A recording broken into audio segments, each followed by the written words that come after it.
Goddard has really played a lead role in the world in moving Lidar from airborne and ground-based missions into space. I mean, the future is in the hands of the creative people here and elsewhere in industry that can just take this and run with it.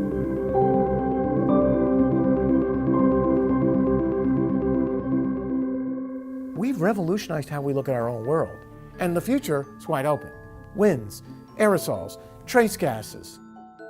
I've been spending a lot of time and most of the past decade working on a LiDAR to measure atmospheric CO2, and we've been flying that fairly regularly on aircraft. We've got this remarkable data set that really proves, I think, our approach really works well.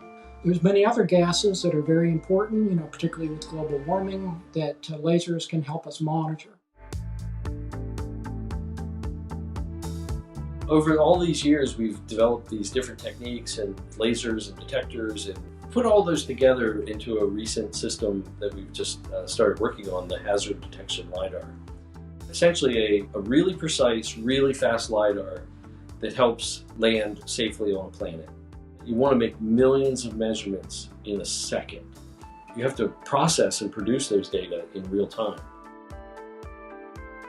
This technique is giving us better understanding of where we live, where we want to live, where we want to explore in ways that are fundamental.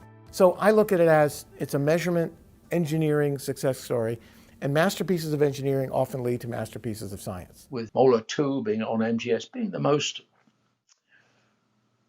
ones I look back on most, as being absolutely, they really shook me up as well, and I think they shook up the community as well and said, what you could do with a laser altimeter.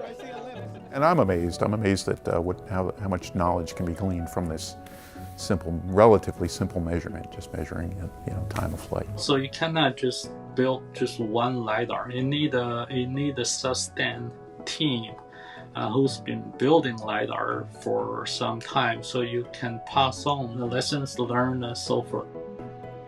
To see that rocket go up with the thing that we had worked on for so long finally become a reality.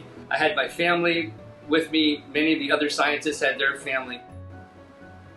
The reason many of us also bring our family there is because of the sacrifices our families had to make this a reality. Because of the long nights and being away and the amount of effort we had to put in. There's a lot of special pieces that need to go into it, and a lot of experience that's just built through decades of doing. Across Goddard, they bring in new people to learn through mentorship and learn by doing on these projects. What I love about NASA, and in particular Goddard, is still this way, but it was really a meritocracy, meaning it didn't matter what school you went to, what degree you had at some level, right? That just got you in the door, but how you progressed through NASA was really based on what you did. I never suffered from being, I never was not promoted, or I never was told I was doing a bad job or anything like that because I was a woman. Well, I think Goddard has been a fantastic place to work. When you get to work on something new and exciting, that is privileged. It's a privilege. Getting good people to work with you, knowing what risks to take, those are key factors in success of all these things. It's working with the scientists. You're in the same team, you're in the same room, you're in the same meetings, you're down the hall from each other, you're in the same organizations. Our successes of the past are due to some very simple things. And that is that Goddard is, as a center, a people with an incredible dedication and devotion to their work.